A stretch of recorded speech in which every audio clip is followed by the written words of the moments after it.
Assalamualaikum dan salam sejahtera. Anda bersama saya Vivi Mirzaika bawakan Imbasan Sarawak tahun 2021. Pelbagai kisah suka dan duka mewarnai tahun 2021 yang bakal melabuhkan tirainya tidak lama lagi. Sepanjang 365 hari, lensa Unit Komunikasi Awam Sarawak tidak putus merakam pelbagai peristiwa berlaku di Sarawak yang akan menjadi lipatan sejarah negeri ini. Imbasan Sarawak tahun 2021 dimulakan dengan mengenai kejayaan bersejarah gabungan Parti Sarawak GPS memenangi pilihan raya negeri Sarawak ke-12 PRN12 pada 18 Disember 2021.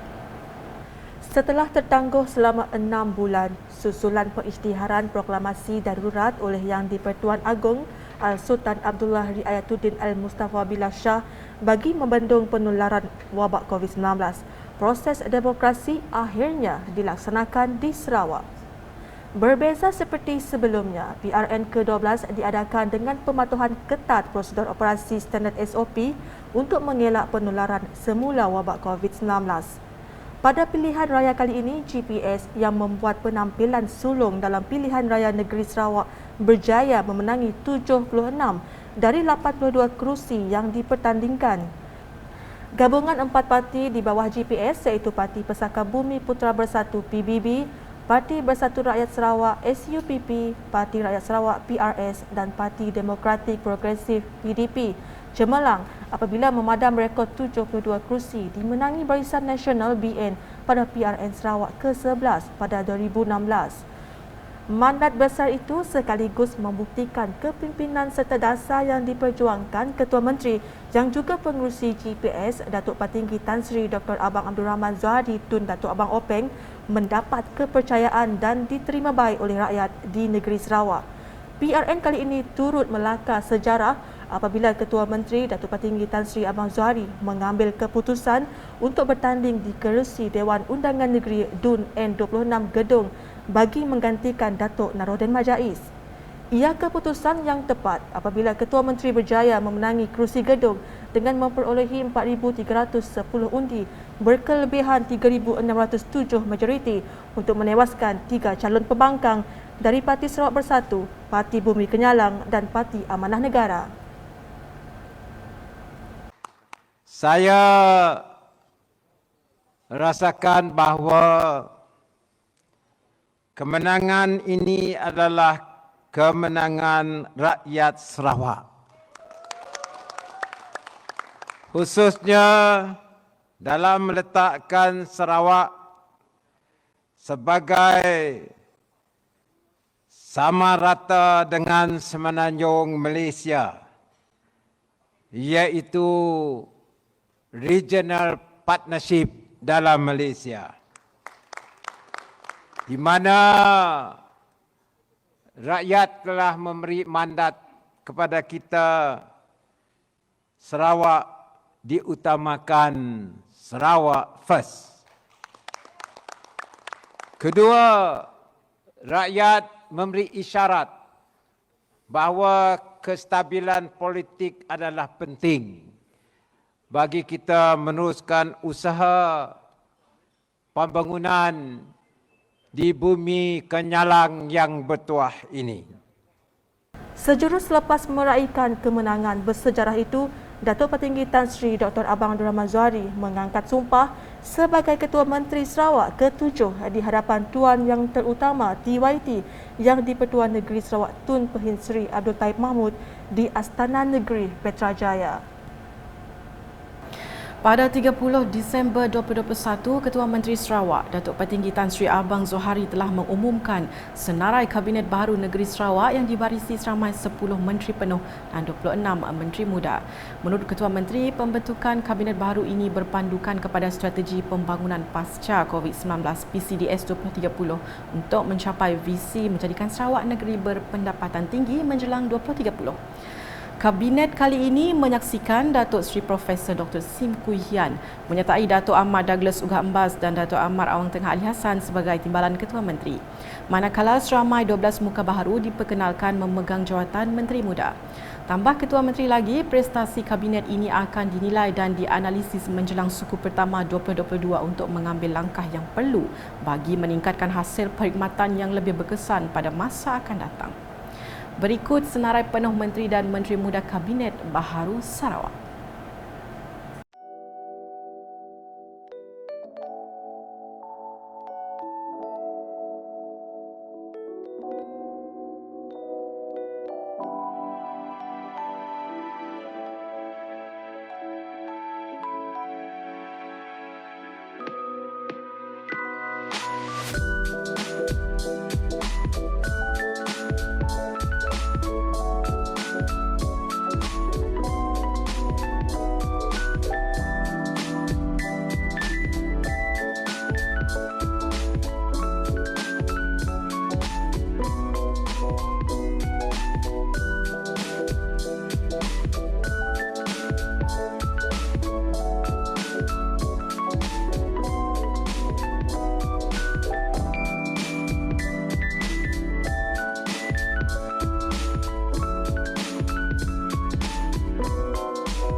Pandemik COVID-19 yang memasuki tahun kedua terus memberi kesan yang amat mendalam kepada negara termasuk Sarawak. Tahun 2021 menyaksikan Sarawak sekali lagi diuji dengan serangan ganas musuh halimunan itu hingga mengorbankan banyak nyawa selain melumpuhkan sosioekonomi negeri ini.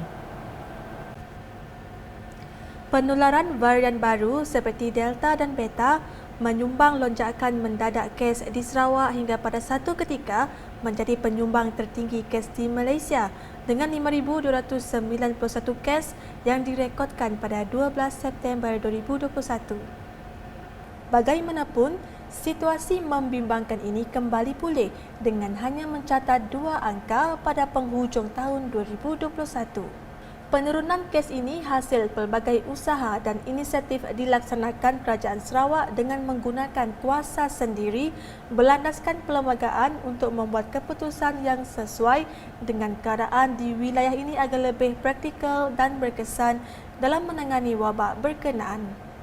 Menerusi Jawatankuasa Pengurusan Bencana Negeri JPBN Sarawak dengan kerjasama Kerajaan Persekutuan Kerajaan Sarawak telah memperkasakan tahap imuniti rakyat dengan memberikan vaksin COVID-19 secara berfasa bermula pada Februari 2021. Malah Sarawak juga menjadi negeri pertama di Malaysia yang memberikan vaksin COVID-19 kepada remaja berusia 12 tahun hingga 17 tahun bermula pada September 2021. Usaha itu diteruskan lagi dengan pemberian dos penggalak kepada rakyat bermula pada 13 Oktober 2021 yang menyaksikan Sarawak menjadi negeri mempunyai kadar pemberian tertinggi di Malaysia dengan mencatatkan sebanyak 1,82,753 orang setakat 26 September 2021. Bagi mengimbangi kesan akibat COVID-19, Kerajaan Sarawak meneruskan inisiatif Bantuan Khas Sarawak Kusayang BKSS pada 2021.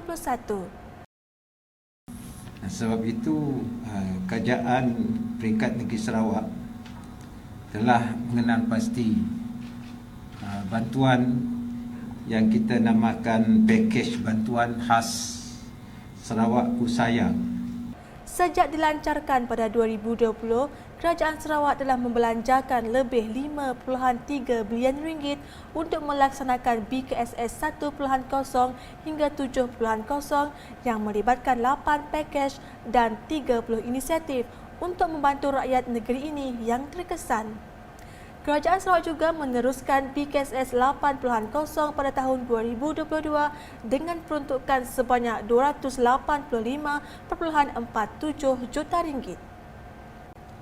Tidak cukup dengan itu, Kerajaan Sarawak juga melancarkan Strategi Pembangunan Pasca COVID-19 PCDS 2030 pada 22 Julai 2021 sebagai pelan dan strategi untuk memulihkan ekonomi pasca COVID-19 dalam visi menjadi negeri maju menjelang tahun 2030. Selain itu, JPBN Sarawak juga terus mengambil langkah proaktif untuk menghentikan penularan wabak COVID-19 ini dengan memperketatkan prosedur operasi standard SOP terutama sekali kemasukan pengunjung dari luar ke Sarawak. Tanggal 31 Oktober 2021, Sarawak kehilangan tokoh politik berpengalaman selepas pemergian mengejut Timbalan Ketua Menteri Tan Sri Dato' Ahmad Dr. James Jemut Masing pada usia 72 tahun. Bekas ahli Dewan Undangan Negeri Adun Dun Balih selama 9 penggal itu menghembuskan nafas terakhir di Norma Sarawak Medical Center Kuching akibat komplikasi jantung. Tan Sri James Masing mula dilantik sebagai Timbalan Ketua Menteri sejak 2016. Selain itu, beliau memegang portfolio Menteri Pembangunan Infrastruktur dan Pelabuhan yang merupakan Presiden Parti Rakyat Sarawak PRS, iaitu salah satu parti komponen gabungan Parti Sarawak GPS. Tan Sri James Masing meninggalkan isteri Puan Sri Datin Amar Datuk Corin Masing dan 5 orang anak. Memelut politik di peringkat persekutuan akhirnya terlerai pada 21 Ogos 2021 setelah Datuk Seri Ismail Sabri Yaakob dilantik sebagai Perdana Menteri Malaysia ke-9. Beliau yang sebelumnya menjawab tugas sebagai Timbalan Perdana Menteri menggantikan Tan Sri Muhyiddin Yassin yang meletakkan jawatan pada 16 Ogos 2021 selepas kehilangan majoriti sokongan ahli-ahli Dewan Rakyat. Selain menggalas tugas sebagai Naib Pengerusi UMNO, Datuk Seri Ismail, 61 tahun, juga merupakan ahli Parlimen BERA. Sebelum ini, beliau memegang pelbagai portfolio dalam kabinet berbeza, termasuk sebagai Menteri Belia dan Sukan, Menteri Perdagangan Dalam Negeri dan Had Ehwal Pengguna dan Menteri Pertahanan. Satu lagi detik sejarah tercatat pada 14 Disember 2021 apabila Dewan Rakyat meluluskan rang undang-undang RUU Pindaan Perlembagaan Berkaitan Perjanjian Malaysia 1963 MA63. Ya, selepas RUU berkenaan mendapat sokongan majoriti lebih 2/3 ahli Dewan Rakyat selepas memperoleh sokongan 200 ahli Parlimen pada bacaan kali kedua dan 199 undi menyokong ketika belah bahagian pada bacaan kali ketiga. Pada 23 Disember 2021, pindaan RUU tersebut turut diluluskan dengan majoriti lebih 2/3 di Dewan Negara setelah memperoleh sokongan 49 senator masing-masing ketika belah bahagian pada bacaan kali kedua dan ketiga.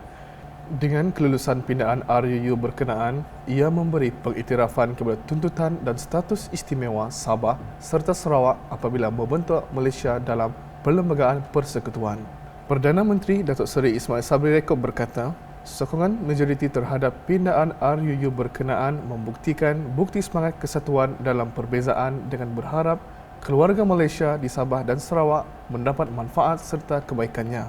Dalam pada itu, Menteri di Jabatan Perdana Menteri, Parlimen dan Undang-Undang, Datuk Seri Dr. Wan Junaidi Tuanku Jaafar ketika membentangkan pindaan RUU itu berkata, pindaan perlembagaan tersebut bertujuan mengukuhkan kedudukan Sabah dan Sarawak dalam Persekutuan Malaysia. Ketika ekonomi seluruh negara merudum akibat serangan wabak COVID-19, Sarawak terus mengurat langkah dalam meneroka industri minyak dan gas. 2021 menjadi tahun cukup bermakna bagi Sarawak apabila kini mampu mengambil bahagian secara aktif dalam industri minyak dan gas di negeri ini susulan Perjanjian Penyelesaian Secara Komersial CSA yang dimeterai antara Petroleum Sarawak Berhad Petros dengan Petroleum Nasional Berhad Petronas pada Disember 2020.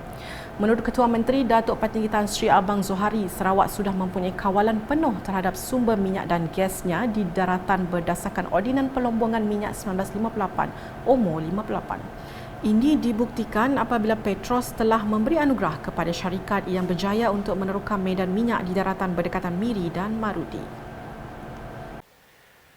Perkembangan ini amat bermakna kepada negeri Sarawak kerana ia menandakan negeri ini sudah mempunyai kawalan penuh terhadap sumber minyak dan gasnya di daratan berdasarkan Ordinan Pelombongan Minyak 1958 atau Oil Mining Ordinance 1958. Pada 13 Disember 2021, Petronas memeterai Perjanjian Indo-HOA dengan Petros bagi menandakan kerjasama strategik antara kedua-dua pihak dalam perniagaan gas petroleum cecair LPG di Sarawak. Sebelumnya, pada 23 Julai 2021, Petros telah melancarkan tong gas petroleum cecair LPG-nya sendiri yang kini telah diedarkan kepada pengguna. Selain itu, Petros juga dalam proses membina stesen bahan api bersepadu yang menyediakan perkhidmatan pengisian pelbagai jenis bahan api seperti petrol, diesel, hidrogen serta tidak ketinggalan menyediakan kemudahan pengecasan untuk kenderaan elektrik EV, menjadikan Sarawak negeri pertama memiliki kemudahan seperti itu.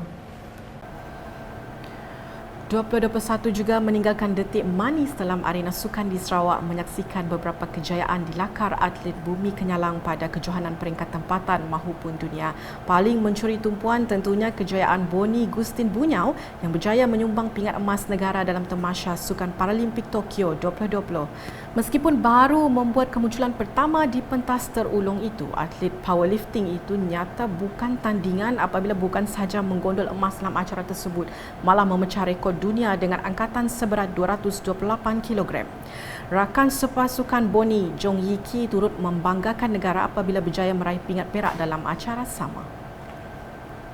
Arena bola sepak juga menghadirkan berita gembira apabila pasukan Sarawak United FC SUFC kembali mengesahkan slot dalam kempen Liga Super pada tahun depan. Ia selepas kejayaan pasukan itu menduduki tangga kedua dalam saingan Liga Premier pada musim 2021. Apa yang pasti, kemunculan semula SUFC dalam kancah bola sepak berprestij itu amat dinanti peminat yang mahu melihat semula pasukan kesayangan mereka kembali ke prestasi terbaik seperti yang dilakar sebelum ini. Sebelum mengakhiri himbasan Sarawak tahun 2021, warga unit komunikasi awam Sarawak ingin mengucapkan selamat menyambut tahun baru 2022. Semoga tahun 2022 memberikan kita semua semangat baru untuk bekerja dengan lebih gigih serta mencapai lebih banyak kejayaan.